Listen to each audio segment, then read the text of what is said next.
I was halfway down the driveway when I remembered I had left my laptop charger on the nightstand.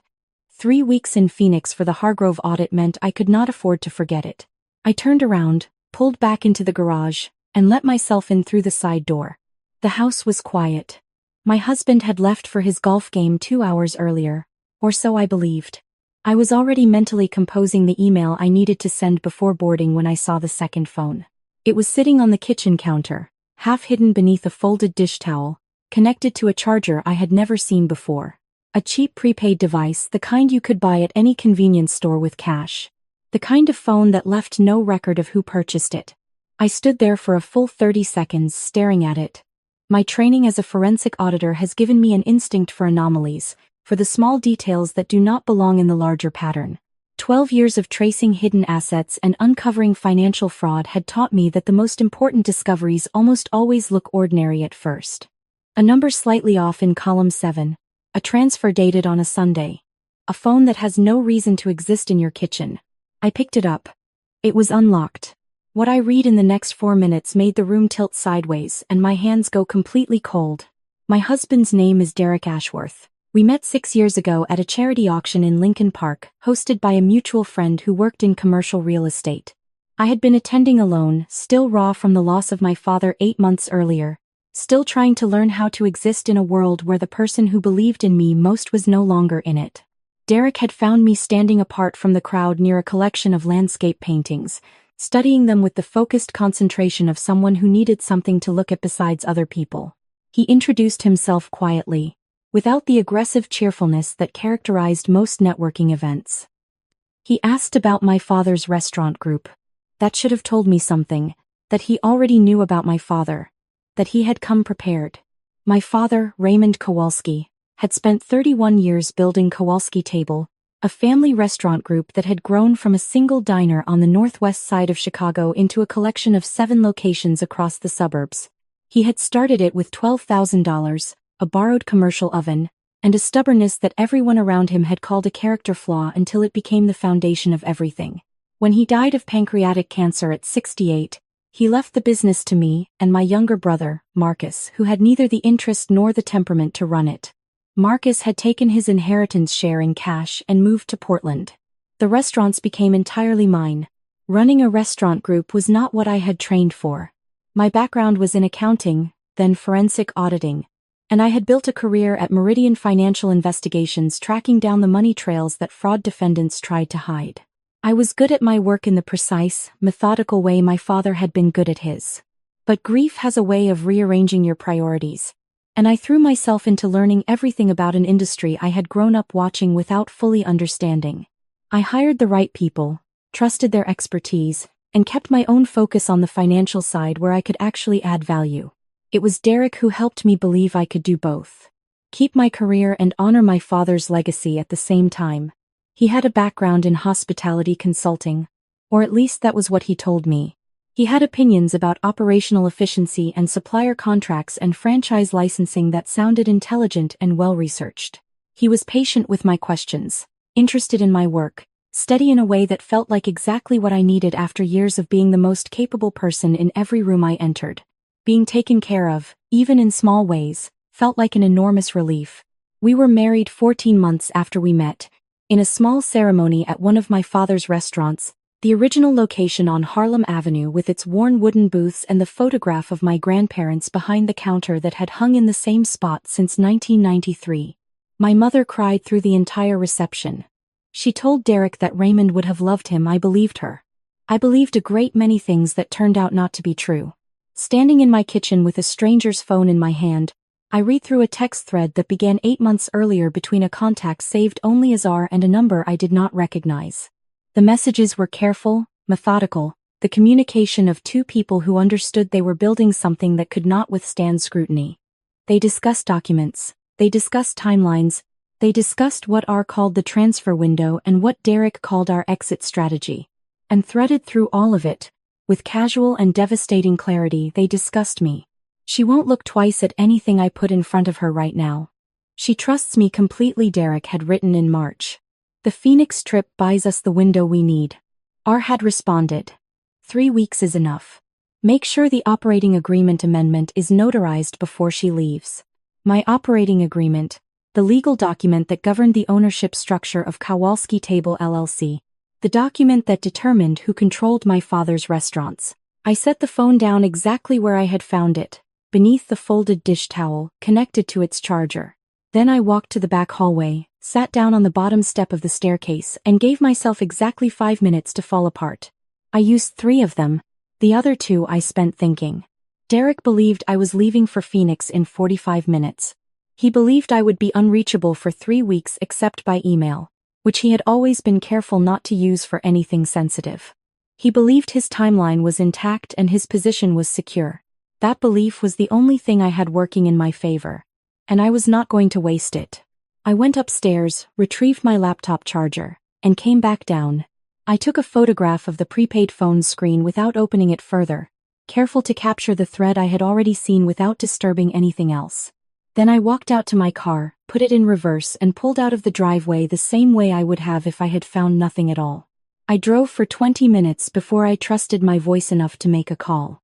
Donna Reyes had been my closest friend since our second year at DePaul. When we were assigned to the same accounting study group and discovered we had nearly identical handwriting, nearly identical levels of stubbornness, and completely incompatible organizational systems. She had gone into corporate law where I had gone into forensic auditing, and between us we had spent 2 decades building the kind of friendship that could absorb almost anything. I had called her from a gas station parking lot the night my father was diagnosed. She had driven 3 hours in a snowstorm to sit with me in the hospital waiting room without being asked. There was no one I trusted more completely. She answered on the second ring. "You're supposed to be at the airport," she said. "I need you to find me a place to stay tonight that Derek doesn't know about," I said. "And I need you to not ask me why until I'm there." There was a brief silence that told me she was already adjusting, already recalibrating. "My firm has a furnished apartment downtown for visiting clients. It's empty this week. I'll text you the code." "Thank you, Mara." She used my nickname, the one only family and people who had known me before I learned to manage my expressions used. "Are you safe right now?" I thought about that question with the careful precision it deserved. Derek was at a golf course across town. He had no reason to believe anything had changed. His scheme, whatever its full shape was still 3 weeks from execution by his own timeline. "Yes," I said. "Right now I'm safe." I spent the drive downtown mentally cataloging everything I knew and everything I needed to know. Derek had referenced an operating agreement amendment. If that document existed, it had either been forged or I had signed it without understanding what I was signing. Both possibilities were disturbing, but for different reasons. Forgery was straightforward criminal fraud. My own signature on a document I hadn't read was more complicated, both legally and personally. The furnished apartment was on the 14th floor of a glass building in the West Loop, minimal and impersonal in the way that corporate spaces always are, which suited me exactly. I needed a space with no associations, no memories attached to surfaces or objects. I sat at the small dining table, opened my laptop, and began doing what I was trained to do. I started with Derek's consulting business, Ashworth Advisory Group, which he had described to me as a boutique firm serving hospitality clients across the Midwest. I had never had reason to examine it closely. It was his business, his professional life, separate from mine the same way my work at Meridian was separate from his. That separation, which had felt like healthy independence, had apparently been something he cultivated deliberately. What I found in the first hour of searching was unremarkable. A registered LLC in Illinois, a professional website, a modest digital footprint consistent with a small consulting operation. But the registered agent for Ashworth Advisory was a company called Lakeshore Management Services, and when I pulled Lakeshore's registration documents, the listed principals included a name I did not recognize. Rachel Cole, Arden. I found her professional profile on LinkedIn, where she was described as a commercial real estate developer and business acquisition specialist based in Milwaukee. Her photograph showed a woman about 10 years younger than me, polished and precise-looking, the kind of professional presentation that was indistinguishable from genuine competence. She and Derek were connected on the platform. The connection had been established 9 years ago, well before I met him. I called Donna from the apartment at 9 that evening and told her everything from beginning to end without stopping. She listened without interrupting. which was how I knew she understood the gravity of what I was telling her. Donna interrupted everything. The fact that she sat in silence for 7 straight minutes while I laid out what I had found meant she was controlling herself very carefully. When I finished, she said, "I need to bring in Marcus Chen." Marcus Chen was a partner at her firm who specialized in business fraud litigation. He was also, more relevantly at this moment, a former assistant U.S. attorney who had spent 6 years prosecuting wire fraud cases before moving to private practice. I had met him twice at firm events and remembered him as someone who spoke very precisely and seemed to be thinking 3 steps ahead of every conversation. "It's 11 o'clock, I said. "He won't care. Stay where you are." Marcus arrived at 45 minutes past midnight, wearing a jacket over a t-shirt and carrying a legal pad. He shook my hand, sat down across from me and said, "Walk me through what you found and in what order you found it. Don't editorialize. Just sequence." I did. He took notes and asked 3 clarifying questions, none of which I could fully answer. When I finished, he set down his pen and was quiet for a moment. "The operating agreement amendment is the critical piece," he said. "If it's been filed with the state and bears your signature, we need to know whether the signature is forged or whether you actually signed something you didn't read. Both are actionable, but the legal strategy is different. How do I find out without tipping him off? You don't go to the state registry yourself. That creates a record. I make a confidential inquiry through the firm." He picked up his pen again. "I also need to know more about Rachel Cole and whether this pattern has occurred before. If Derek has done this to other business owners, we're looking at a federal wire fraud case, not just a state fraud action. That changes the resources available to us significantly." He said it the same way I might have said the numbers don't reconcile. Professionally, calmly. I found the calm steadying rather than cold. Panic was not useful. I had already used my 3 minutes of falling apart on the staircase. What remained now was work. I sent Derek a text from my regular phone at 10 the next morning. "Landed safely. Hotel is nice. Going to be a long 3 weeks. Miss you already." His response came within 4 minutes. "Miss you more. Don't work too hard. Call me tonight when you're settled." I read those words and felt something settle into place in my chest, a coldness that was not quite anger and not quite grief but contained elements of both. He had looked at me across our kitchen that morning, while I drank my coffee, had kissed me goodbye at the door, and had felt nothing but the satisfaction of a man who believed his plan was proceeding on schedule.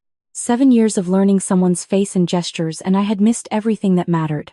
That evening I called him from the apartment, using a map of Phoenix I had pulled up on my laptop to answer his questions about the weather and the hotel and the view from my room. I described the sunset over South Mountain with enough specific detail that he expressed mild envy. I told him I was tired from the flight and would probably sleep early. He said he loved me. I said I loved him too and ended the call and sat very still for a long time afterward. Marcus came through on the 3rd day. The operating agreement amendment had been filed 6 weeks earlier with a digital signature that bore my name but had been executed through a signing platform using an email address I did not recognize. Someone had created a fraudulent email account in my name, used it to receive and sign the amendment through a document service Derek controlled, and filed it with the state. The amendment restructured the ownership of Kowalski Table LLC to include Lakeshore Management Services as a 30% stakeholder with specific rights to trigger a forced buyout under defined financial conditions. Conditions that, according to Marcus, Derek and Rachel had been deliberately engineering by advising me on operational decisions that would push the business toward exactly those thresholds. I thought about the conversations we had at the dinner table. Derek's suggestions about renegotiating supplier contracts.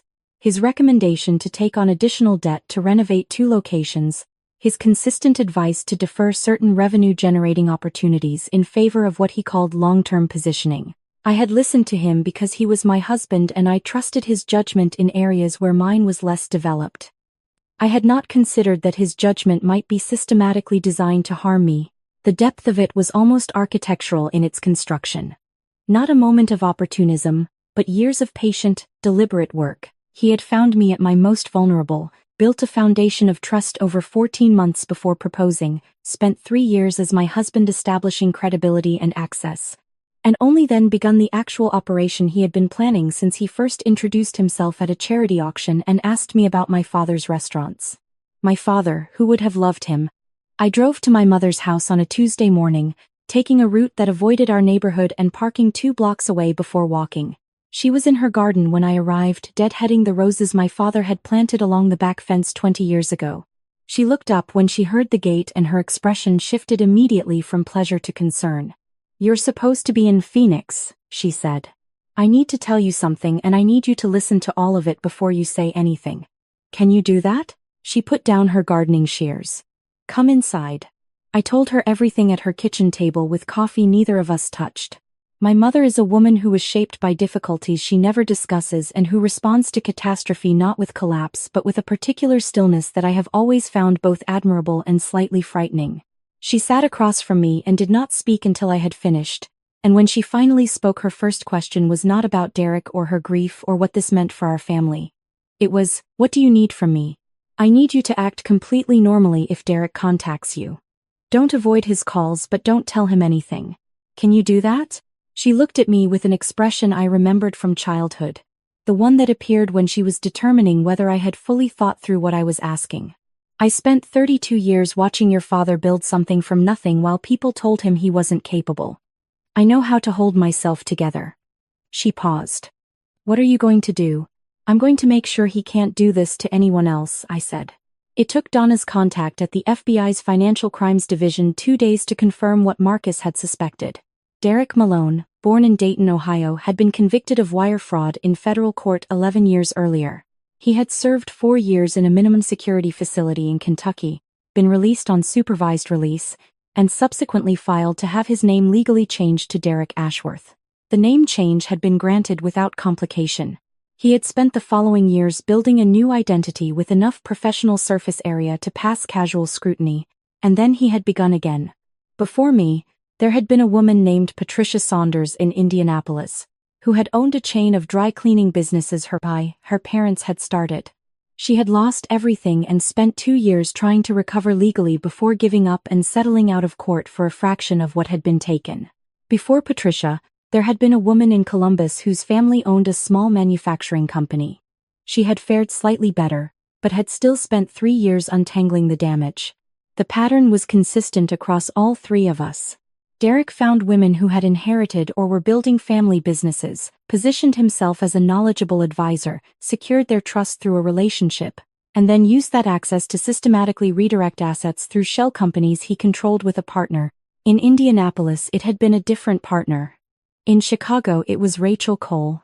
The FBI agent assigned to review the case was a woman named Special Agent Torres, precise and unsentimental in the way that good investigators tend to be. She met with Marcus and me in a conference room at the federal building on Dirksen, reviewed what we had compiled, and asked questions for an hour and a half. At the end she said, "This is prosecutable. It's going to take some time to build it correctly, but the pattern evidence alone is significant. 3 victims across 3 states makes this a federal case by definition. He's planning to execute within 3 weeks," I said.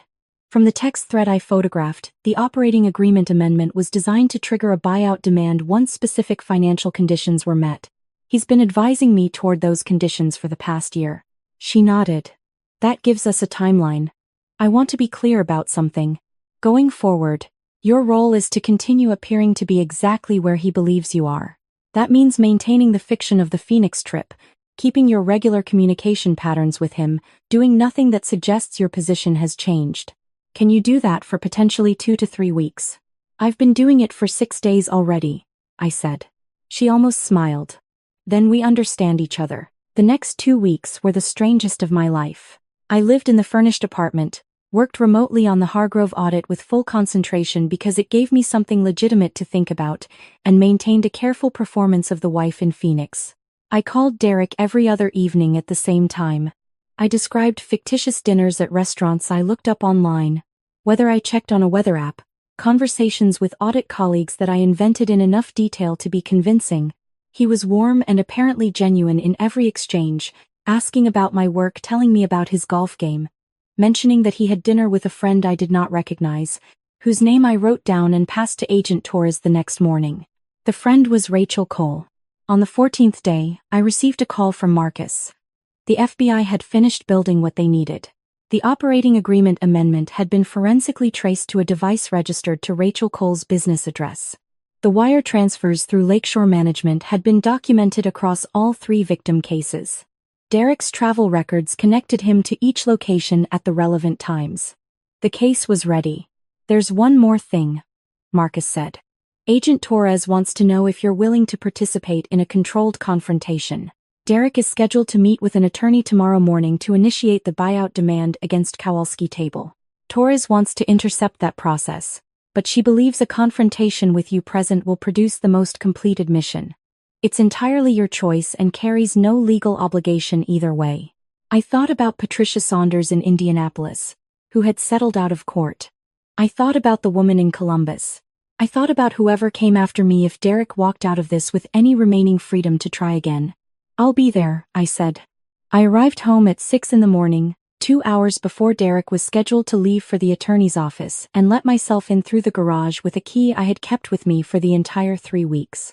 The house looked exactly as I had left it. Derek had been here alone, eating takeout based on the containers in the recycling bin, living the life of a man who believed himself to be 2 days from a significant financial windfall. I made coffee. I sat at the kitchen table and waited. He came downstairs at 7:15 in a suit I recognized, moving through the kitchen with the unhurried confidence of someone running on a schedule he controlled. He looked up, saw me, and stopped so completely that for a moment he seemed to stop breathing. "You're home," he said. "I came back early," I said. The audit wrapped ahead of schedule. He recovered faster than I expected, which told me something about how practiced he was at managing unexpected variables. His expression shifted through surprise into what looked like genuine pleasure. He moved toward me, and I stood so that the kitchen table remained between us. "That's wonderful," he said. "I would have picked you up from the airport. Why didn't you call? I wanted to surprise you." He stopped on the other side of the table. Something in my stillness was registering. I could see it in the slight calculation that entered his eyes, the reassessment happening behind a face that had spent years performing emotions it did not feel. "Is everything okay?" "I've been thinking about the business," I said. "Kowalski Table. I pulled the state filings yesterday. All of them." The calculation in his eyes sharpened into something else. "There was an administrative update to the operating agreement a few months ago. Routine restructuring. I meant to walk you through it, but with your Phoenix trip, the signature on the amendment isn't mine," I said. "The email account used to execute it doesn't exist. And the company named as a 30% stakeholder is controlled by you and Rachel Cole, who you've been meeting with regularly for the past 3 weeks while I was supposedly in Arizona." He was quiet for 3 full seconds. I watched him decide which approach to try. "Mara, listen to me. Whatever you think you found, there's an explanation. I can explain all of this. Will you just sit down and let me explain?" "I'm comfortable standing," I said. "And I'm not interested in your explanation. I've heard versions of it before, from Patricia Saunders in Indianapolis and from the woman in Columbus whose name I won't use because she asked us not to. You've done this twice before. You served 4 years for wire fraud before you changed your name. There is no explanation that covers 11 years of deliberately destroying women's lives." The performance dropped. Not all at once, but in stages, like scaffolding coming down piece by piece until what was underneath was visible. There was no remorse in it. No devastation. There was calculation and then, underneath the calculation, a cold anger that felt more honest than anything I had seen from him in 6 years. "You've been working on this the whole time," he said. It was not a question. 3 weeks, I said. "The same 3 weeks you spent finalizing your plan. The FBI. And the U.S. Attorney's Office. And my attorney. And 2 forensic accountants who have been working on asset recovery since day 8. I looked at him across the kitchen table my father had given us as a wedding gift, solid oak from an estate sale in Evanston that he had refinished himself. "The buyout demand you were planning to file this morning has already been preemptively challenged. The operating agreement amendment has been invalidated as fraudulently executed. The accounts through Lakeshore are frozen. And there are 2 agents in an unmarked vehicle on our street who are waiting for me to send a text." He looked toward the front window. "Don't," I said quietly. "There's no version of this where leaving helps you. The federal case exists whether or not you're arrested this morning. The only question is whether you cooperate." He turned back to me and for just a moment something crossed his face that I could not entirely name. Not remorse, exactly. more like the recognition of a match that had been more equal than he had anticipated. "You're good," he said. "I'll give you that." "My father taught me that the most important thing you build is trust," I said. "And that the people who take advantage of trust are the most dangerous kind of failure." He was talking about business. I understand now, he was talking about everything. I took out my phone and sent a single word to Agent Torres, "Ready." The knock at the front door came 2 minutes later. Derek was arrested on federal wire fraud charges, conspiracy, and identity fraud. Rachel Cole was arrested in Milwaukee the same morning, her cooperation negotiated through her attorney in exchange for a reduced sentence, though she ultimately provided testimony that was more comprehensive than anyone had anticipated. She described their methodology across all 3 cases in documented detail. The information she provided led to the identification of a 4th victim in Michigan whom even Marcus had not found, a woman who had owned a small hotel and conference center and had believed for 4 years that her business had simply failed. The Kowalski Table operating agreement was restored to its original structure within 48 hours of the arrest. The forensic accountants spent 3 months tracing the full scope of what had been redirected and identifying every account Derek and Rachel had used. We recovered significantly more than Patricia Saunders had managed in Indianapolis, partly because I had acted before the final phase of their plan was executed rather than after. I sat with Patricia on a video call the week after the arrest. She was a careful, precise woman about 15 years older than me who had rebuilt her life with the stubborn competence of someone who refuses to let the worst thing that happened to them become the last thing that defines them. She was not surprised by what I told her. She was relieved. She said she had spent 4 years wondering whether he had done it again to someone else and feeling guilty that she had not been able to stop it. "You couldn't have stopped it from where you were," I told her. "It stopped when someone caught him before he finished." "Because of you," she said. "Because of a forgotten laptop charger," I said. She laughed, which was the right response. The completely wrong detail being the thing that unravels the perfectly constructed plan. It was almost too ordinary to be true. But fraud almost always unravels on something ordinary. 11 years of precision and patience. And in the end, a charger I needed for a 3-week trip was the thing he had not accounted for. The trial lasted 9 days. I testified for 2 of them, walking the jury through the forensic accounting evidence with the same measured clarity I used when presenting findings to clients at Meridian. Derek's attorney argued that the operating agreement amendment had been a legitimate business restructuring that I had approved, that the evidence of fraud was circumstantial, that the connection to previous cases was prejudicial. The jury deliberated for 6 hours.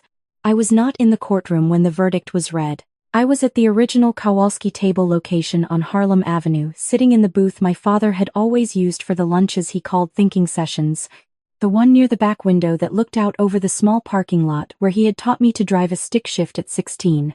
My mother was across from me. We were eating the pierogi my father had put on the menu in 1994 and kept there unchanged for 30 years because some things work exactly as they are, and changing them for the sake of change is a failure of judgment. My phone lit up with Marcus's number. "Guilty on all counts." My mother watched my face. "Well?" she said. "Guilty," I said. She nodded once, the same way she had nodded when difficult things were confirmed, acknowledging reality without performing a reaction to it. Then she picked up her fork. "Your father would be proud," she said. "Not of what happened, but of what you did about it."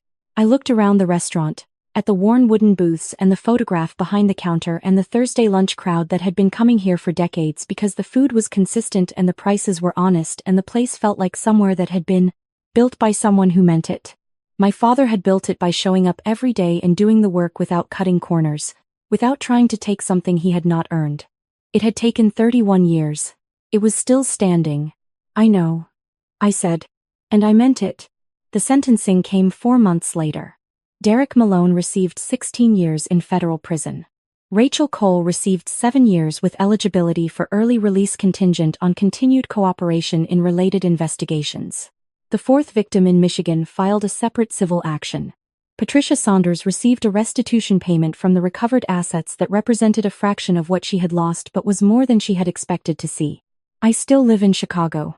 I still run Kowalski Table and Meridian Financial Investigations in the particular parallel arrangement that my father would have recognized as his daughter's specific version of stubbornness. I have rebuilt the operational structure of the restaurant group from the ground up, working with an attorney who specializes in closely held businesses to create ownership protections that are as airtight as I know how to make them. I am better at the business side than I was before, partly because of what Derek taught me, which is perhaps the most bitterly ironic education I have ever received. I am more careful now in ways that are sometimes inconvenient and occasionally lonely. I verify things I used to accept on trust. I move more slowly in relationships, ask more questions, watch more closely for the gap between what people say and what the evidence of their behavior actually suggests. My friends tell me I will have to let my guard down eventually or I will spend the rest of my life alone. I tell them I disagree with the premise. Being alone is not the worst outcome. The worst outcome is being surrounded and still completely deceived. I am not closed. I am calibrated. There is a difference, though some days the line between them is harder to find than I would like. Some mornings I drive to the Harlem Avenue location before it opens and sit in my father's booth with coffee and the week's financial reports, the same way he used to do when he was working through a problem that required more quiet than the rest of his day allowed. I look at the photograph behind the counter. His parents in their 20s with an expression of cautious hope that I recognize because I have seen it in my own mirror. They built something and then he built something, and then I nearly let a man I trusted take it apart piece by piece while I was too busy living my life to notice. I noticed in time. That is the part I hold on to. That and a laptop charger I almost left behind, and the 30 seconds I stood in my own kitchen looking at something that did not belong, and the decision I made in that moment not to put it down and walk away. If this story stayed with you from beginning to end, hit that like button and tell me in the comments, what was the moment that stayed with you the longest? And if you know someone who needs to hear this story, share it with them. I'll see you in the next one.